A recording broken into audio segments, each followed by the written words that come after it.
Given the recent events that have occurred, I would like to shine a light on some of my beliefs, share with you some research that I have done, and hopefully provide some potential solutions to the overriding problem of racism occurring within our country. Now, before I begin, I want to provide a little background about myself, so hopefully the presentation goes a little more smooth, and hopefully it's better understood as well. Now, I'm of the belief that opinions are great. I think they help create a more dynamic society, and also, I think opinions are crucial, not only for communication, but I think they help inspire change as well. Opinions, I think the more that are voiced, heard, and considered, I think that brings inclusion, and I think this inclusion creates a greater movement, and I think this greater movement can help inspire a bigger change as well. Now, let's talk about racism. I think racism in of itself is an ideology, right? And as we know, ideologies, their belief system, and they take a while to change. They're difficult to change as well. So these peaceful protests and the social media movements such as Blackout Tuesday, they're great, right? They help raise awareness. They direct our focus to the problem at hand, the issue at hand. But, slowly but surely, these social media page and feed, it starts going back to normal, right? But that's an old normal. We want to create a new normal, and that can only be achieved through, more long-term outlooks, I believe. Now, looking at World War II and how that ideology began, the oppression and hatred of one group of people, you look at the Treaty of Versailles post-World War I, and you look at how that left the country in economic ruins, and these people are in just the darkest of dark times. And, it became easier to blame someone else as opposed to blaming themselves, right?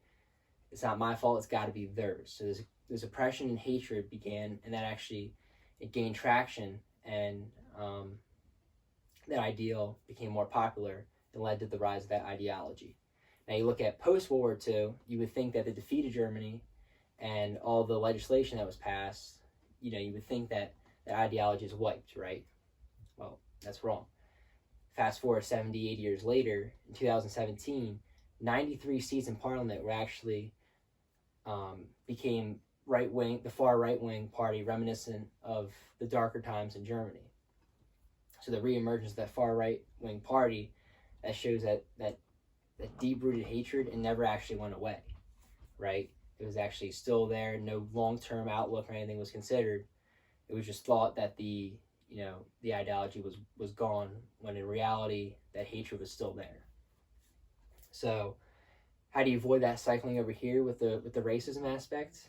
Well, let's start by looking at why ideologies are so difficult to change. Now, I did some research on that, and psychologists say that an attack on our strongly held beliefs is actually an attack on ourselves.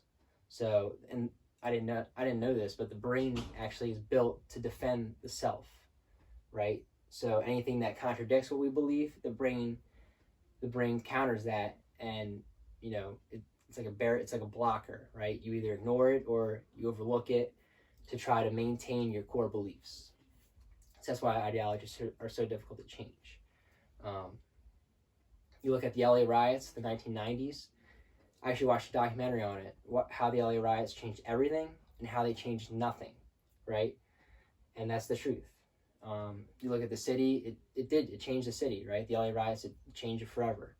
But the long-term goal and outlook of the riots, it didn't live up to the hype, right? It didn't achieve what it wanted to, what its goal was, what it set out to achieve, right?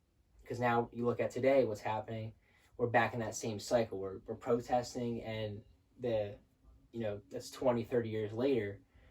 You don't want that to cycle again. So I think you need to start looking now at some long-term approaches to avoid, this reoccurring down the line, right? So you ask yourself, how can you do that? Well, actually, I think I considered some ideas at Penn State, my short time at Penn State, with some of the classes I've taken. I took a mass media course, and one element of the course was on racial relations in the media, actually. And I think that, looking at that course, how can we focus that on a long-term goal of, ending racism in our country? I think we can focus on the kids, right, and children, because their minds are more fluid, and they're more open to change. They're not as rigid and set in their ways as teenagers and young adults tend to be.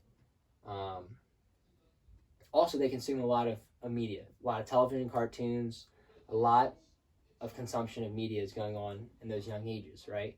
So, I know when I was young, who was the hero? A white dominant male, right? Strong, and the villain commonly portrayed as a minority character, right? Not even white hero, white villain. Usually a minority character played the villain.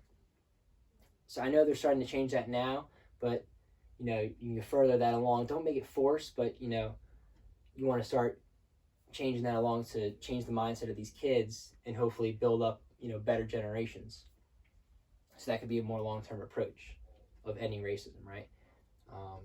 Going further, I think education's a big one. Teaching kids at a young age about these riots that are going on now, the ones that have in the past, and what came out of these riots, what came out of the protests, what worked, what didn't, changes that happened because of it, changes that need to be altered to the riots or whatever to, look at improving how you can protest or how you can riot, in the future if needed. That could be a big thing. Also going further, I think diversity in schools and camps is a big one. I think building up exposure with different minority groups, I think that can help establish trust. Being with different racial groups, not only with someone I identify with, very similar to me, I think that can help build exposure, in return generating trust. I went to a high school, 200 kids in my class. Only about four of them, I think 3 or 4 of them were African American. So that's not a great percentage. So I think if we can find a way to incorporate more diversity in these schools and camps, then there can be greater exposure and trust at a young age, and that can help change mindsets of these people. So in conclusion, I think that the protests and the social media movements, they're great. They help direct our focus and attention to this issue that needs to be solved, right? But what happens after that is what counts. And I think that is more geared toward a long-term approach. And I think that's essential to inspire any real kind of change and avoid cycling through these same patterns and having history repeat itself. Thank you.